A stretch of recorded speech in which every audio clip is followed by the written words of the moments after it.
Hello everyone and welcome back to TowerGate. It is TowerGate day number 1276, 1276, November the 7th, 2020, Saturday. Thank you so much for tuning in. Okay, so here we are. It's Friday evening. It's about 9 o'clock p.m. And so that's 3 days, a little more than 3 days, and 3 days and a few hours since the election. And we still have these same states that have not completed their counting, which is extraordinary. Again, considering, as I said in yesterday's video, you have very large states with large populations like Florida and Texas, and even Illinois, very large city, Chicago, huge numbers of people. I'm not sure how many people. I think it's in the 13 million range or something like that. No, bigger than that. It's like, that's just in the city of Chicago, proper metro. The state is probably somewhere around 20 million. But for some reason, these small, somewhat rural states are still trying to figure out how to count their ballots. Georgia still haven't got their ballots counted. They're still counting ballots in Pennsylvania. There's something bad wrong going on here. There's no question about it. And you don't have to be a professional election official. You do not have to be an FBI agent. You do not have to be any type of a professional investigator to just look at this on its face, what we call prima facie, and see that it is clearly something stinks, okay? So we all know that, okay? So that's not very much of an issue. Everybody knows, any honest person who would want to admit it knows something isn't right here. So I know there's probably quite a few of you out there and you're on the ledge, you're getting ready to jump. Don't do it. Don't do it. Don't do it just yet. At this point, the election has not been officially called.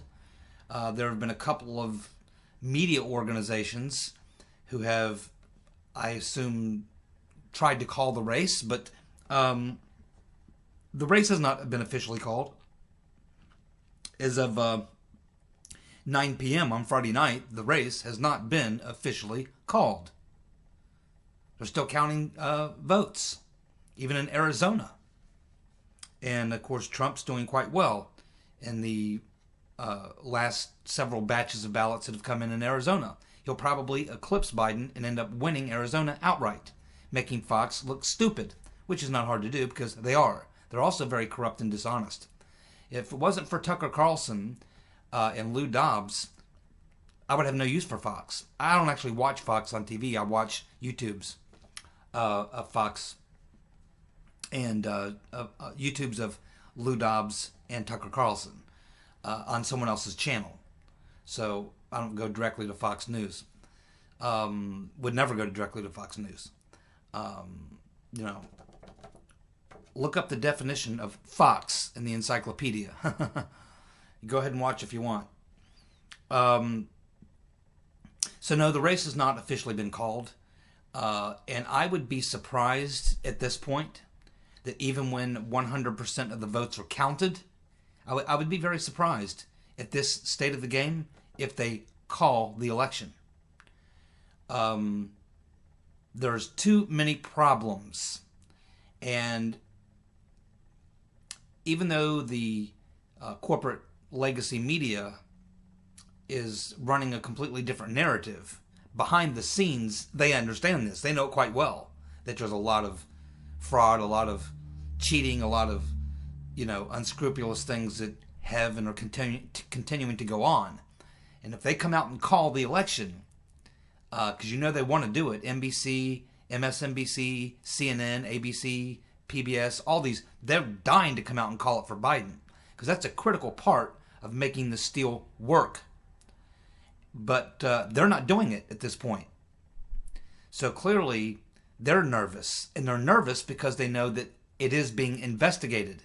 Not just by Trump's team, excuse me, and his lawyers, and some private groups like Veritas and John Solomon and various other people. No, the Department of Justice and, sadly, the FBI, who I have no confidence in whatsoever. But now, if these are local field offices and not the FBI people out of Washington, you might actually have some honest FBI agents out there. But, as long as they're not in main justice in D.C., your average FBI agent in, any town USA, you got a probably a 50-50 shot that you got some honest people there. And that would be the type of field agents that would be looking into these things, including probably quite a few who are Trump supporters. So the reason that the fake news has not come out and made the call, even though they're dying to, is because even though on air, their on air people are saying, all this talk of there being fraud and the president saying that there was cheating or whatever, this is horrible, this is, whatever, he's lying. And they actually use that phrase. They say Trump is lying about there being, cheating or fraud or whatever. When in fact they know, these very people looking into the TV and lying to people, they know that the Department of Justice is investigating, that the FBI, local field offices are investigating. They're interviewing witnesses. They're looking at video. And I assume at some point here pretty soon, they're looking at documents. We already know that there's going to be a recount or audit in both Georgia and Wisconsin. We've also had news today come out about various other anomalies, things going on. So there are investigations going on, and that is why the corporate media, who's dying to come out and announce Biden, has not done it, because they understand that they have to be very careful here. If they come out and make the call after being wrong about everything else for the past 3.5 years, this would be a biggie. This would be one people wouldn't forget about. They come out and call the race for Biden, and then, somewhere between now and December 8th, because by December 8th, they have to actually, that's when they got to finalize the election. So you have about, 32 days, basically, 32 days. And my guess is that'll be the strategy of the deep state, is to try to drag it on so that the investigations cannot happen, or recounts cannot happen, or whatever. That's why it's imperative that these things happen immediately. Whatever Trump or whatever the DOJ or whatever the FBI, whatever these people do, they need to move quickly, because they do have to essentially verify the election by December the 8th. So, we don't have a lot of time. Now, I imagine if there's investigations going on by the government and they suspect there's fraud or something, you could probably get some sort of a federal judgment to delay that what's typical practice of the electors reporting by the 8th of December. But at this time, I've not heard that out there. Now, there's a couple other things that I want to kind of caution you on. There is a couple rumors out there going on. The first one is that there's some sort of a super sting operation, and that this was all a setup, and that the Trump campaign knew that there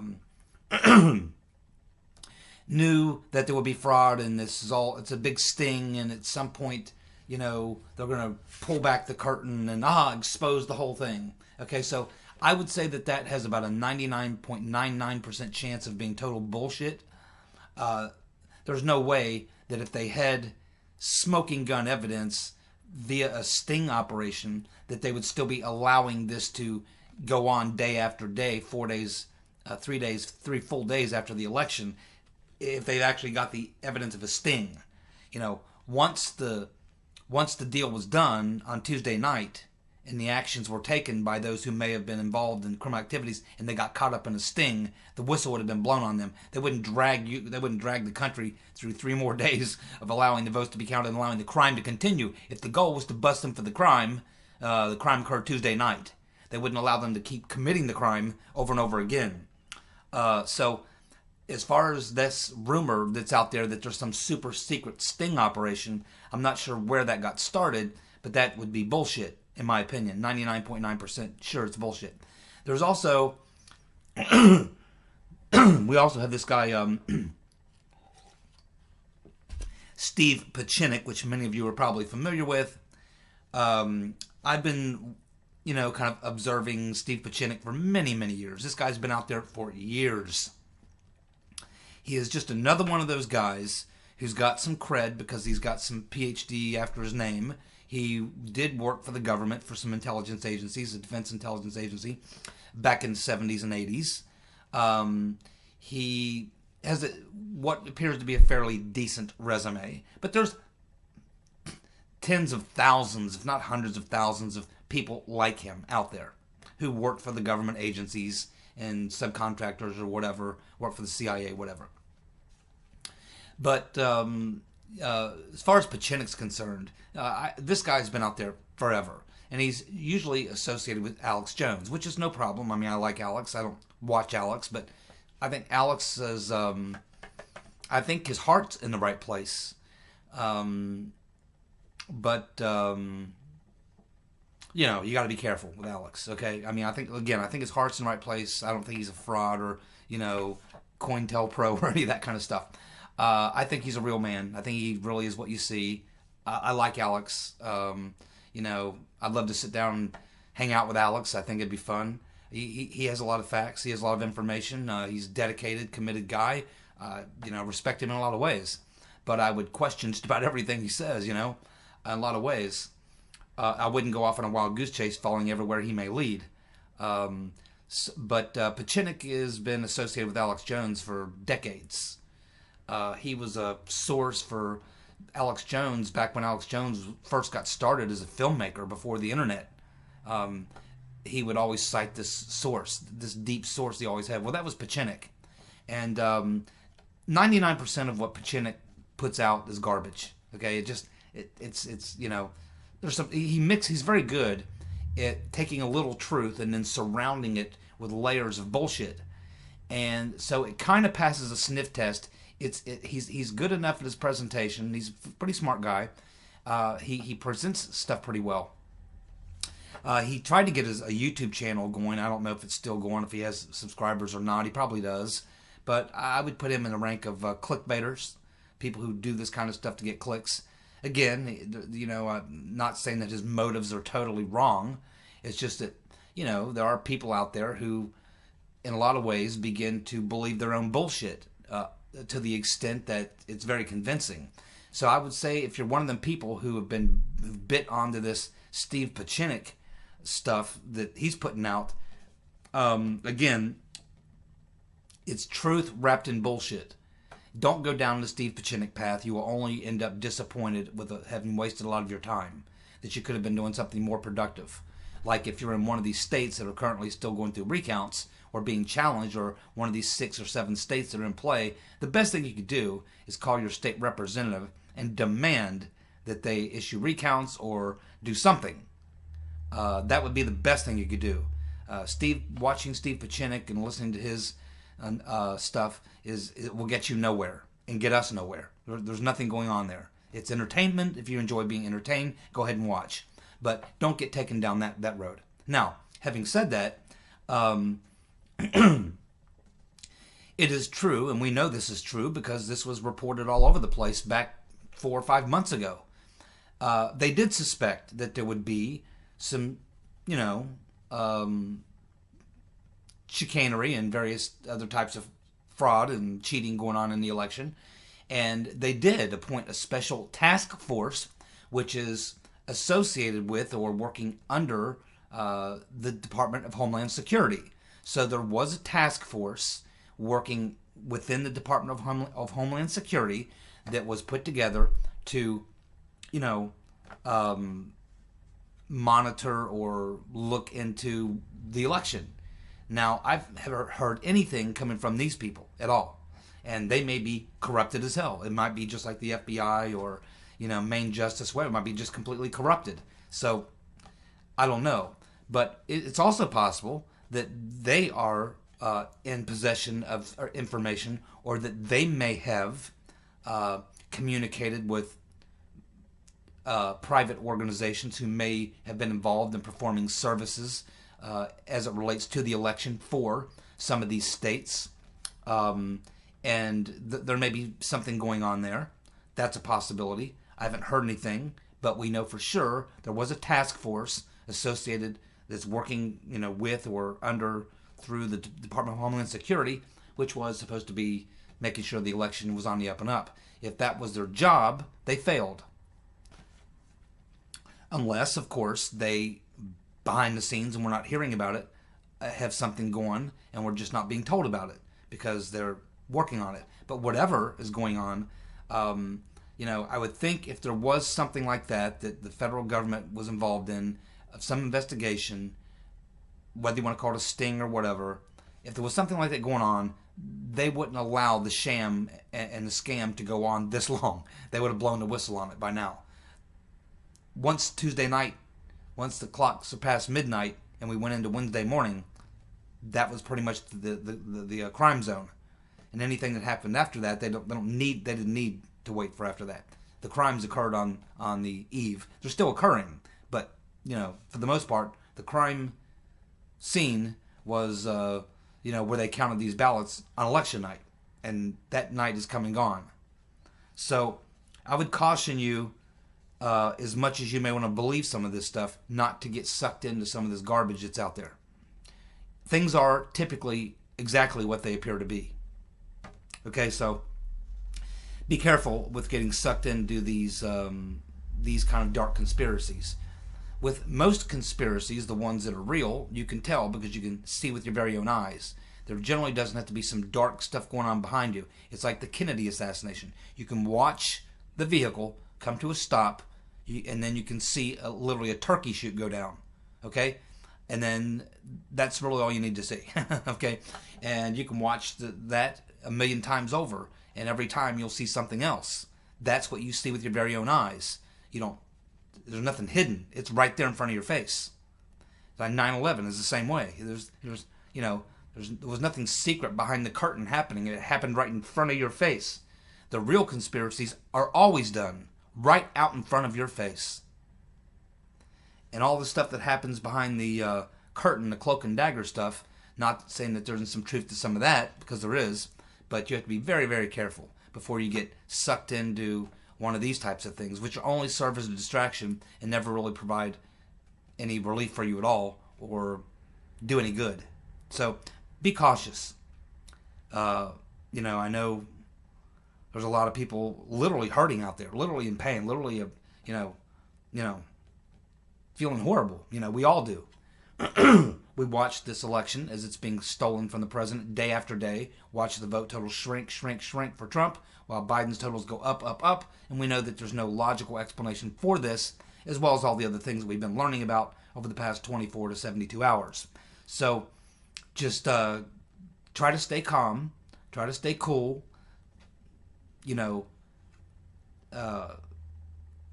try to do as best as possible. It's try not to get sucked into things that are crazy, and just try to stay focused on what is actually real. So that's where we are today. The election has not been called, and I'm thinking even when they get 99% of the vote in some of these states, I'm thinking that they probably still may not call it. They might call a state for Biden, but I'll be very surprised if they come out and call the election for Biden. I mean, officially. If that happens, things are going to get mighty, mighty tough. And there's a reason why they haven't. There's a reason why they have not, because they want to. So I don't know if there's some nervous people that are now getting cold feet or what's going on. Maybe they didn't expect the type of heat to come down on them that's coming down on them. Clearly there's corrupt officials. They've been doing this stuff for decades and decades and decades, and it's never been anything more than it's looked into after an election. Nothing changes. You never hear about it. It shows up on the back page. If anyone is ever even fined or jailed, you rarely hear about it. But this is obviously different, and this could generate a much different outcome.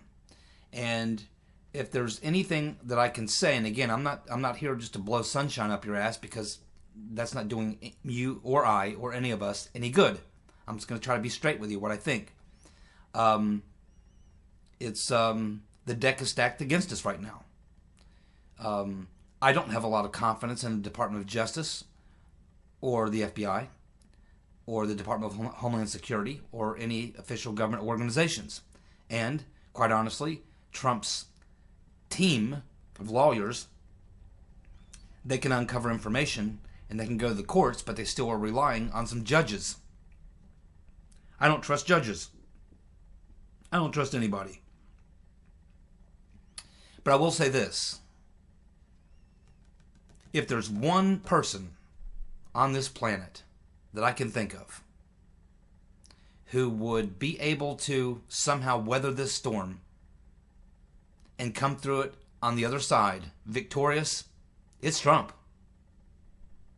If there's one guy that could pull this off, it's Trump. And no one else that I can think of. He's the only guy I know that's got the balls to stand up to this. And you can see he's not backing down an inch, not a bit. He's balls to the wall, all in. He's going to fight it to his death. Him and his kids. And a few people very close to him. So don't count Trump out. This game ain't over yet. It's completely rigged against us on every level. Everywhere you turn. And it is, dark. But it's not over. There are things going on that we don't know about. There are investigations going on. Evidence is being documented. It will find its way to some courts. And I think eventually it will find its way back to the Supreme Court. And remember, all this is happening because the Supreme Court refused to deal with this issue on 2 occasions. And then when they did have one ruling, they went ahead and ruled it's okay to let ballots come in 3 days, 9 days, 12 days after the election. Because they didn't want to get their hands dirty and get mixed up in the election. But now it's backfired. And now it's going to come back at them, and it's going to be much worse to deal with than it was before. I know, as I said, the Supreme Court, they will not, in my opinion, overturn an election. But what they can do, and probably would do, if they felt it's justified, is they would look at the evidence presented to them, and they have to now. They can't reject it now. It's too big. The Supreme Court says, we're not going to look at this stuff. No, they got to look at it now. And they will look at it, the evidence that Trump's attorneys or investigators are finding, and possibly even the FBI or Department of Justice or Department of Homeland Security. There's things we don't know. So there's some things we do know and some things we don't know. But I think it ultimately will end up back at the Supreme Court. I think that they will have to. They'll have to, because you have 80 million people who voted for Trump who don't trust the elections. And you can't have that. First of all, because a new president, say it was Biden, he would not be able to govern. You cannot govern when half the country believes that you're there, illegally. The Supreme Court, at the very least, has to try to do everything they can to try to console the 80 million people who voted for Trump that this was a fair election and it wasn't rigged. So they are kind of stuck. They have no choice now. So they can rule that, balance votes, states have to recount, or audit or recount ballots and things and such. They can do that. They won't outright change the result of elections. Say, well, we've looked at the stuff. Yep, Trump got cheated. He's the winner. Biden loses. No, they're not going to do that. But they will look at evidence, and they will rule that a state has to recount their ballots, and that it must be done with federal election officials and probably both parties, lawyers from both parties, Biden and Trump campaign, as well as federal election officials going through every ballot, and they can do that. These are not like secret ballots. If you can't produce the raw ballot, it doesn't get counted. Period. So, they have to be able to produce the raw data. And the court would likely rule on that and say, yeah, you have to produce the data. We need to audit or recount, whatever you want to call it. It's already happening in Georgia and Wisconsin. I expect it's going to end up happening in Michigan for sure, with all that we're learning there, and particularly in Pennsylvania. I think Pennsylvania, Michigan are going to be recounted as well, or audited or something. They're not just going to get away with what they're doing. Way too much evidence and too many problems. Supreme Court is not going to be able to look away from that, because they have to somehow restore some sort of integrity to the process. So there is going to have to be some sunlight shown upon these states, and specifically a couple of counties in these states. Philadelphia and Pittsburgh in Pennsylvania, and Milwaukee specifically in Wisconsin. And so anyway, the bottom line is investigations are going on. It's not over. If there's anybody who would have the strength of character and strength of will to fight through this and not give in, it is Trump. If there's anyone who could come out on the other side of this with a win, it is Trump. And he may be the only guy I can think of. But I don't think there is a secret sting operation going on and all this other craziness. Don't get caught up in that. Just focus on what's really happening. And I just told you what's really happening. And that has been confirmed also by John Solomon, who's someone I do trust.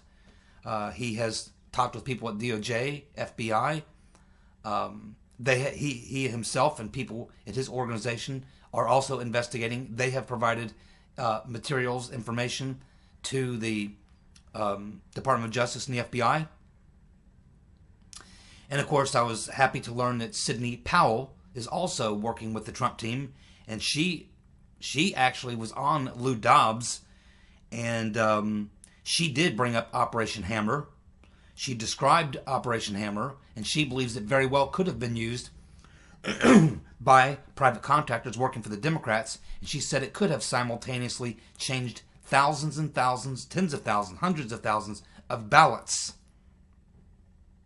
And Sidney Powell's not what I would call a conspiracy theorist, and she says she has excellent witnesses that possibly this Operation Hammer may have been used to change ballots, to change votes in the voting machines.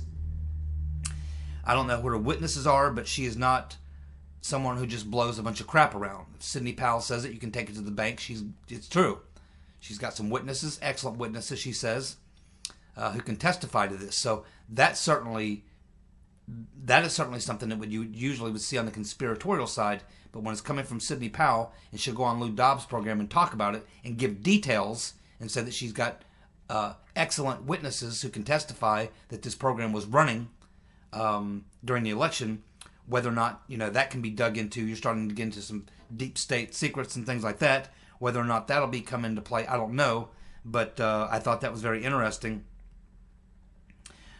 She was talking about how these programs can make ballots that are supposed to be for one person flip to another or appear to be for another. So we'll see exactly where that goes.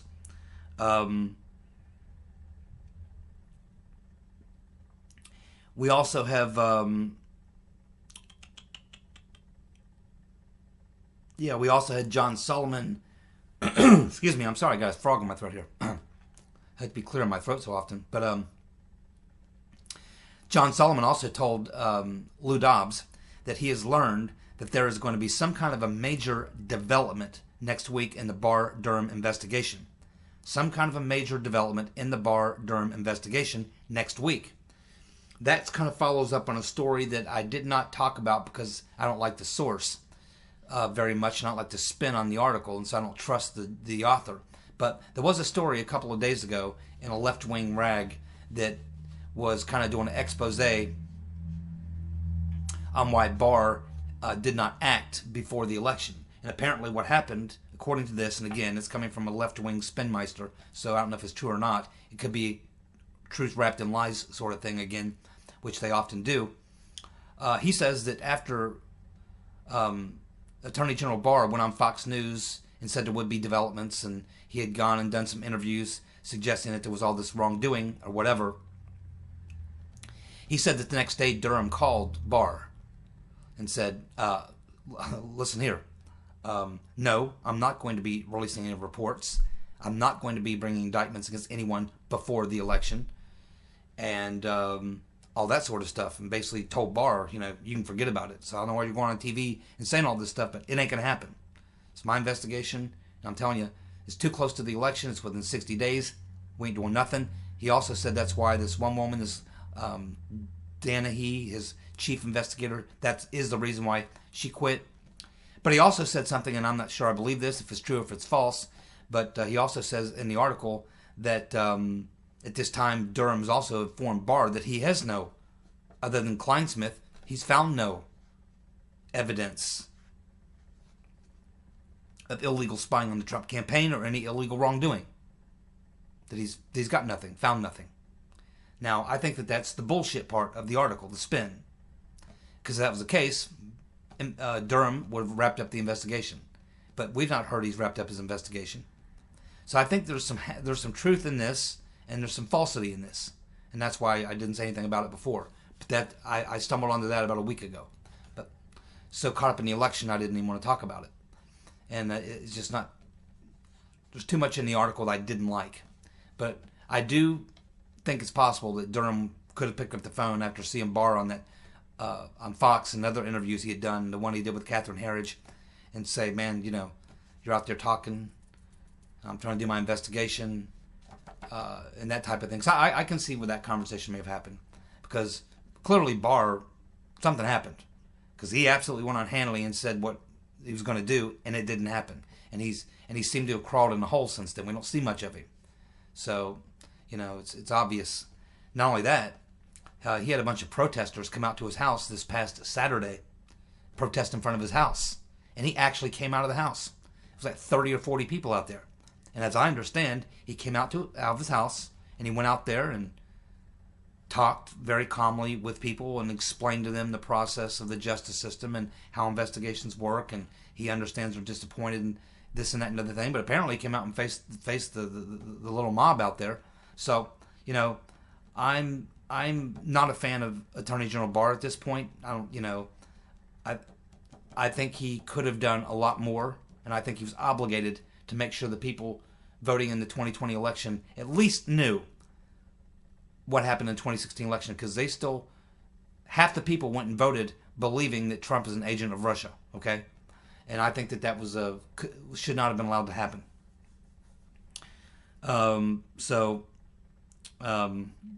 Yeah, I'm not a big fan of Barr. I have lost confidence in him. Here in the past 6 to 8 weeks, I lost confidence in him. And so I'm done with him. I'd be happy if Trump fired him and Wray. In fact, I would do that tomorrow morning if I were Trump. I'd wake up tomorrow morning. I would fire Sherlock Wray, Barr. I would fire Haspel. I would fire anyone else on my list. He's still the president until January 20th, regardless. And I would fire those people immediately. He doesn't need to wait for anything. The election's over. Finally, Kevin McCarthy, as you know, I'm not a big fan.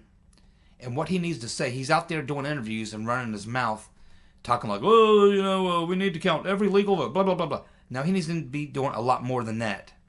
Kevin McCarthy needs to come out, whether he does it privately or does it publicly, he needs to inform the authorities or the election people in all of these states and let them know that if they don't recount their ballots or clean up whatever is going on in their states with this garbage that we're seeing, that he is not going to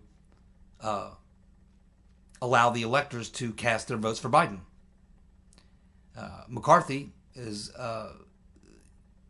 in a position where he can tell these officials in these states that if you want us to recognize your results, you better give us some confidence that your results are correct. Because right now, we're not there. And we are not going to go with your results. That's what he needs to do, either publicly or privately. I'll be back when there's more news to report. I don't know that I'll do a video tomorrow unless something major happens. Probably next video will be up on, I would assume Monday, unless something happens in the next 24 hours. See you guys. Take care.